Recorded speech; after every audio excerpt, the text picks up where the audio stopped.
Hi friends, welcome to Vajji's Kitchen. Assalamu alaikum. இன்னைக்கு நம்ம என்ன பார்க்க போறோம்னா உருளைக்கிழங்கு மசால் பூரி மசால் எப்படி செய்யறதுன்னு நம்ம பார்க்க போறோம். இப்போ இதுக்கு நான் வந்து 2 உருளைக்கிழங்கு வந்து ஆல்ரெடி பாயில் பண்ணி வச்சிருக்கேன். அப்புறம் 2 பெரிய சைஸ் வெங்காயம், ஒரு பச்சை மிளகாய், கொத்தமல்லி, கறிவேப்பிலை கொஞ்சமா எடுத்து வச்சிருக்கேன். அப்புறம் தக்காளி ஒரே ஒரு தக்காளி கட் பண்ணி வச்சிருக்கேன். அப்புறம் தாளிக்க கடுகு, சோம்பு, கடலைப்பருப்பு, மஞ்சத்தூள், மிளகாத்தூள், உப்பு, அப்புறம் செய்யறதுக்கு ஆயில். இப்போ இது எப்படி செய்யறதுன்னு பார்க்கலாம். இப்போ அடுப்பில் பேன் வச்சுட்டேன். ஆயில் ஹீட் பண்ணிக்கலாம்.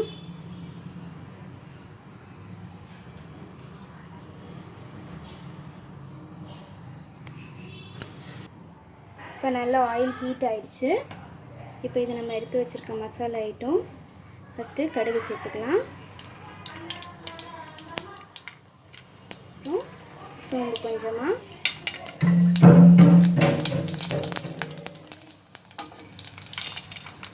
கடலைப்பருப்பு,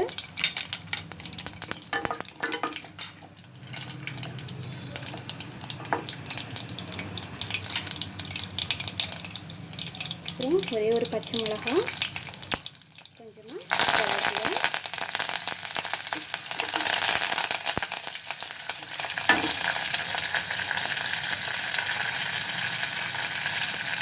நம்ம கட் பண்ணி வச்சுருக்க ஆனியன்ஸ் சேர்த்துக்கலாம். இப்போ ஆனியன்ஸ் நல்லா ஃப்ரை ஆகட்டும்.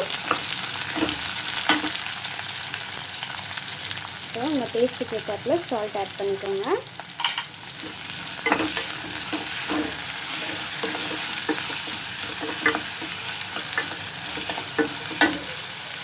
இப்போ ஆனியன்ஸ் நல்லா ஃப்ரை ஆகிடுச்சு. நான் வந்து ஒரு 1/2 டீஸ்பூன் இஞ்சி பூண்டு பேஸ்ட் ஆட் பண்ணுறேன். இது ஆப்ஷனல், உங்களுக்கு தேவையில்லாட்டி நீங்கள் ஸ்கிப் பண்ணிக்கலாம். இதுவும் நல்லா இந்த ஆனியன்ஸோட மிங்கிள் ஆகி இந்த ரா ஸ்மெல்லாம் போகணும்.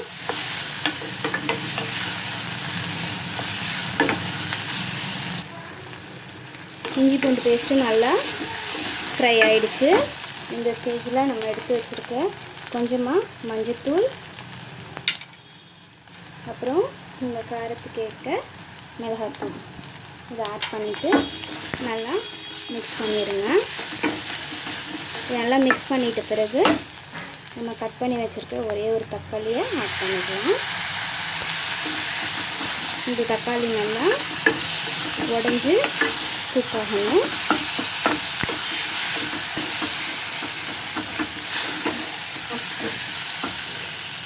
இப்போ நம்ம போட்ட தக்காளியெல்லாம் நல்லா வதங்கிருச்சு.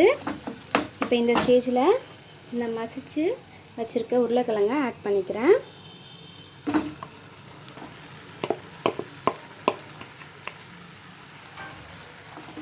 ஆட் பண்ணி நல்லா ஒரு மிக்ஸ் கொடுத்துடலாம். மிக்ஸ் கொடுத்துட்டு உங்கள் திக்குக்கு ஏற்றாப்புல நீங்கள் கொஞ்சமாக வாட்டர் ஆட் பண்ணிக்கலாம். இப்போ பூரின்றனால கொஞ்சம் தண்ணியாக இருந்தால் தான் நல்லாயிருக்கும். இதுவே நம்ம மசால் தோசை அந்த மாதிரி வச்சோன்னா கொஞ்சம் திக்காக இருக்கணும்.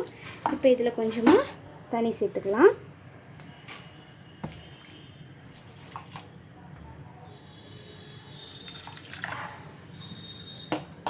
இப்போ இது நல்லா கொதி வரட்டும்.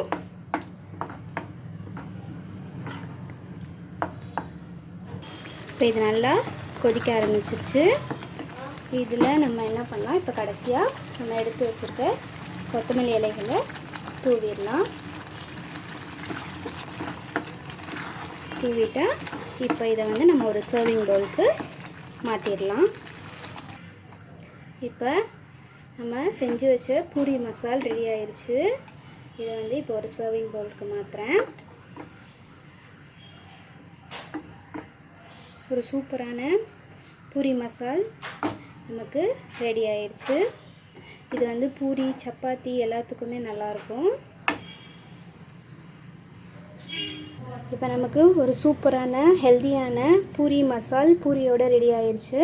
இது ரொம்ப சிம்பிளான ரெசிபி. கண்டிப்பாக இதை ட்ரை பண்ணி பாருங்கள். இந்த ரெசிபி உங்களுக்கு பிடிச்சிருந்துச்சின்னா மறக்காமல் எல்லாத்துக்கும் ஷேர் பண்ணுங்கள். வஜ்ஜீஸ் கிச்சனை சப்ஸ்கிரைப் பண்ணுங்கள். நெக்ஸ்ட் ரெசிபியில் மீட் பண்ணுறேன். தேங்க்யூ, பாய்.